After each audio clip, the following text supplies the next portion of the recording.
Brasil vive hoje muito mais incertezas do que vivia durante os 2 governos do Fernando Henrique. Por quê? Porque tinha tido o Plano Real, então tinha um caminho que a gente sabia que ia levar para uma situação de estabilidade, do Brasil poder funcionar mais normalmente. Era muito difícil, mas a gente sabia que estava no rumo, na direção certa. A diferença com a situação atual é que o país está sem rumo. Isso, aliás, é o que está por trás da situação de crise e de insatisfação das pessoas. Você tem uma convergência de uma situação de crise econômica, de crise moral, ética. O grau de promessa de eleição com relação àquilo que está se fazendo, a diferença é muito alta. É um grau elevadíssimo de disparidade entre as coisas. No caso, chegou-se ao exagero, em matéria de promessas, ou inclusive de atribuir aos adversários medidas perversas, queriam adotar, etc. Então, começa o governo e começa a atuar de acordo com aquelas medidas que atribuía-se ao adversário. Esse é um ponto que causa frustração. Mas o outro aspecto também é que um governo, quando ele vai pela segunda vez, uma reeleição, o chefe pode ser governador, prefeito ou presidente. Não tem o mesmo crédito de confiança que teria alguém que está começando. O que eu fico sempre intrigado é como a presidente Dilma, o seu time, são especialistas em se dar tiro no pé. Por exemplo, domingo, aquelas grandes manifestações. Você pode dizer o que quiser, elas foram espontâneas. Não tem partido por trás, não tem dirigente político por trás. Quem está por dentro sabe disso. Ora, vai um dos ministros dela na televisão e desqualifica os manifestantes. Não, é gente da oposição, que não votou nela, nisso aqui. O que você faz? Você só irrita mais as pessoas. O Congresso pode explicar 20% daquilo que se necessita para o chamado ajuste fiscal. Depende do Congresso. O resto não depende. Você entende? Tem um certo exagero nisso. Eu acho que se exagera, inclusive, aquilo que o PMDB possa aprontar. Primeira coisa. Segunda, você precisa saber também tocar.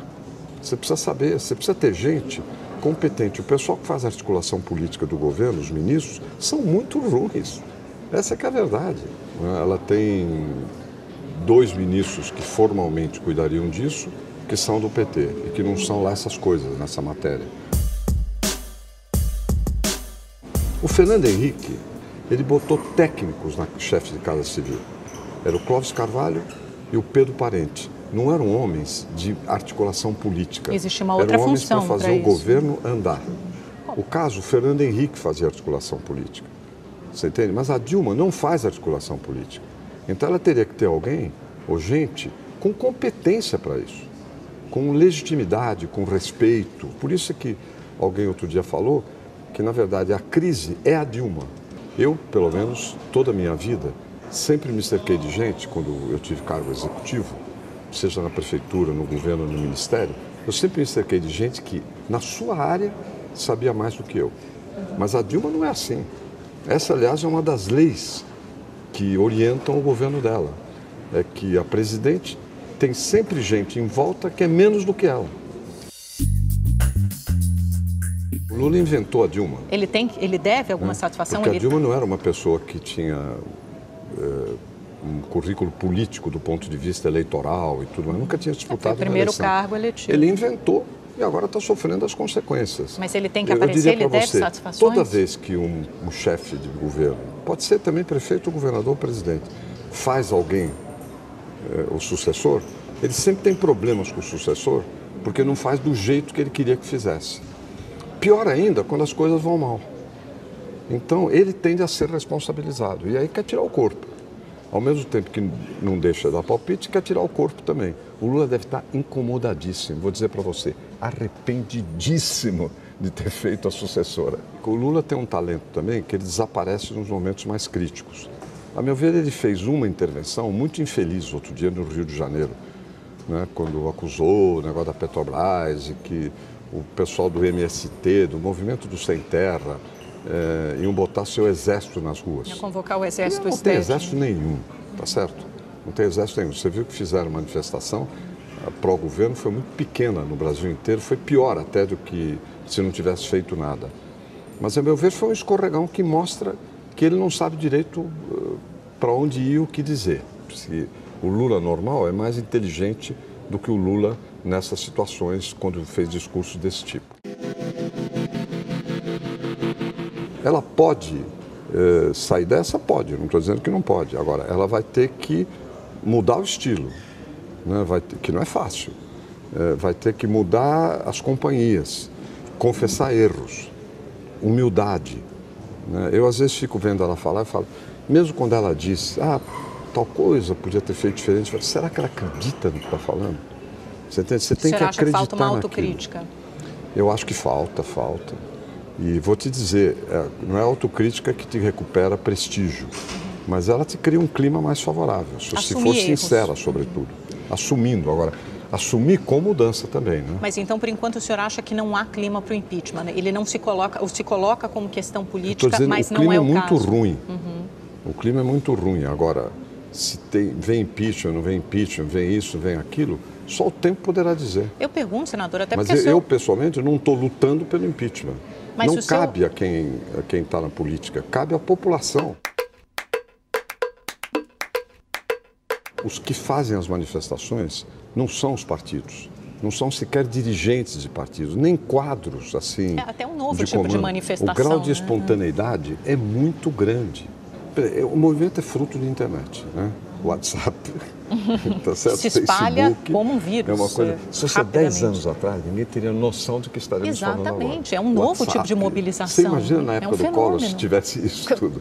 Meu Deus do céu, o que teria acontecido? Exatamente. Né? Manifestar indignação é muito importante quando ela existe.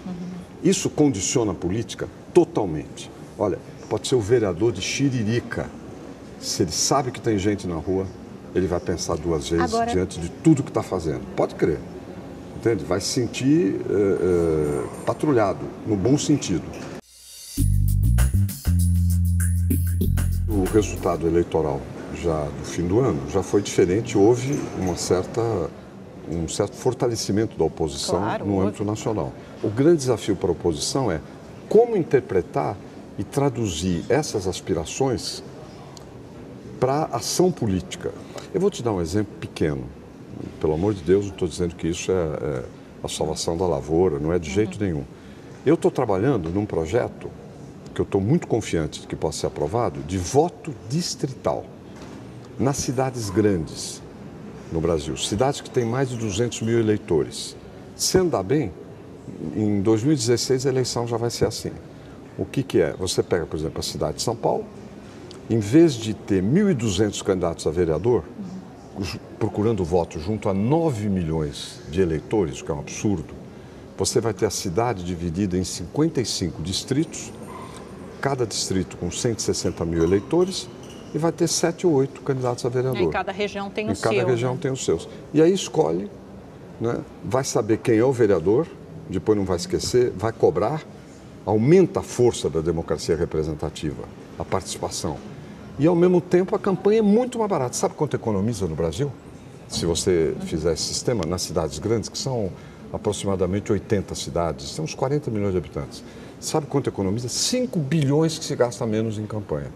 Essa é uma medida que eu garanto, se você for fazer o abaixo-assinado na manifestação em São Paulo, todo mundo assina.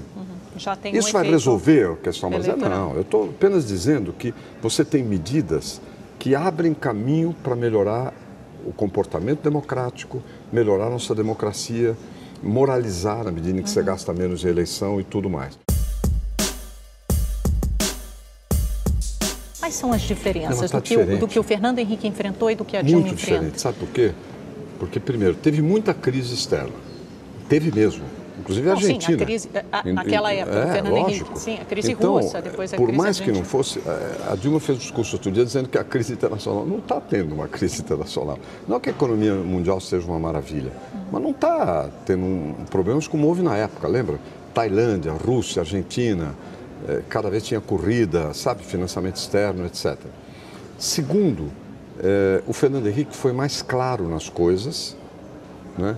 E terceiro, paralelamente ao enfrentamento da crise econômica, ele foi fazendo outras coisas que sinalizavam para um futuro melhor ou para questões sociais críticas. Eu vou te dar um exemplo. Saúde. Eu fui ministro da Saúde exatamente nesse período. E a saúde mudou no Brasil na época. Mas ele sofreu com a baixa popularidade, sem sangrou dúvida, um pouquinho até o fim, a saúde ia bem. O apagão. Mas eu estou dizendo, a saúde ia bem, prefeito das boas mudanças. Tá certo? Estou dando um exemplo. A educação, coisas novas. Né? Combate à pobreza, coisas novas. Lei de responsabilidade fiscal. Ele foi adotando medidas que abriam um caminho, uma perspectiva para o futuro. A sua base no Congresso não ficou correndo, não tem nada a ver. Ele teve sustentação. Era uma base mais sólida. Porque ele sabia levar também. Agora, você percebe?